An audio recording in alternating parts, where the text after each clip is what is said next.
Hey everyone, what's going on? Yesterday we received a letter in the mail from a young lady named Brianna.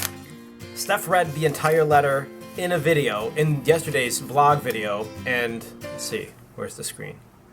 Click up here to see that video. I'm not going to read it here, but essentially it's a young lady who's 17 years old who wants to move to Japan or South Korea and wants to know tips on learning Japanese language. The number one thing I can tell you, Brianna, or anybody that wants to learn a second language, is you gotta move to that country. The rest of this video is gonna be based off of the fact that you're learning the language in that country. You can learn languages so many different ways, and there are so many YouTube videos and so many companies that sell books teaching you every language under the sun. But the best way to learn a language is to go to that country and hopefully spend between 1 and 2 years there. That's the best way.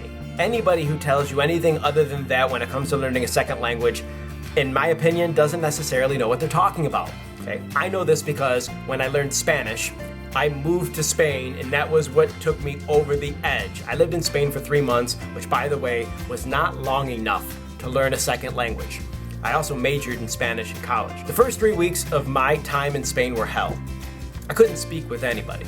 Okay? And that was after 5 years of taking Spanish in high school and a couple of classes in Spanish in college. But then finally, after the first 3 weeks, I was able to be confident enough to go into a store or to strike up a conversation with somebody. I actually had a job when I lived in Spain, and I was too shy to talk to some of the coworkers at first, but after that 3 weeks, I found myself talking to them, or I found myself being able to understand what they were asking me, or even being able to understand, say, in the break room, two people talking to each other, a little bit anyways. I also found myself being able to dream in Spanish by just waking up and knowing that the dream was in Spanish. I don't know how I was doing it, but I was doing it. The other best suggestion that I have, get into a relationship once you're in that country. You're going to be talking with that person that you're in a relationship with every day, all the time, on the phone, through text messages, when you're hanging out. That's not only one of the coolest things you can do, be in a relationship with someone that speaks another language, but it's also one of the most beneficial. And also you can be in love and feel all of those things that you feel when you're in a relationship.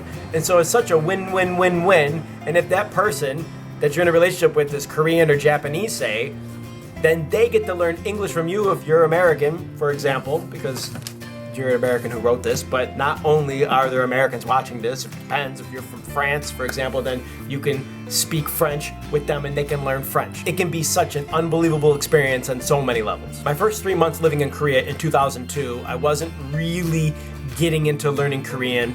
And then finally I was able to get somebody that I was working with to teach me lessons during our lunch hour for free. I wasn't about paying for lessons there because I was there trying to save money with my job in order to pay my student loans off from college. It was the beginning of that 4th month where I was learning Korean from a book and also with somebody. In the beginning, it ramps you up so quickly to take lessons from a native in that country, because then I can go out of my job and speak Korean with people at least a little bit, the basics that I had learned from the book. What I found though was my Korean level really had a boost once I was in a relationship, and I didn't get into a relationship that was a sort of stable relationship with a Korean until my 6th month.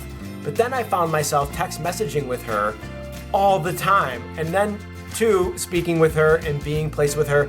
Also, for example, we'd go out to eat and she would order in Korean and I would listen to her order. All of the things that happen normally start to become so much more rich when you're with someone that speaks a different language and you're hanging out with them all the time, out in public as well as even in private. We would sit together and we would watch TV, and I could get her to translate for me certain parts of the TV program that I didn't understand.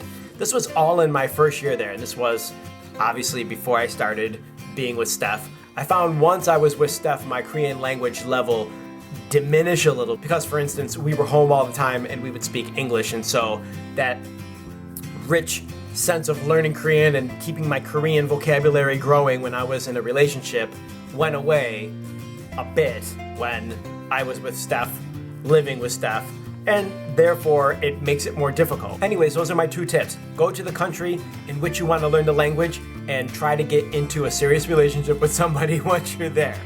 I understand this might not apply to everybody. Everyone's situation is different. I didn't want to make this video too detailed because there's just so many resources already on the web for people that want to learn a language that it isn't going to make a big difference if I go into all of the things that I did. But being in a relationship with something that I did that really was effective for me, and going to the country that in which the language that I wanted to learn was also the other big one. And that's my 2 cents. Click the like button on this video. Let me know if you have questions about Korea, Japan, or anything. I'll try to answer them in the comments. And thanks for watching, you guys. That's it. I'm out of here. Hasta luego.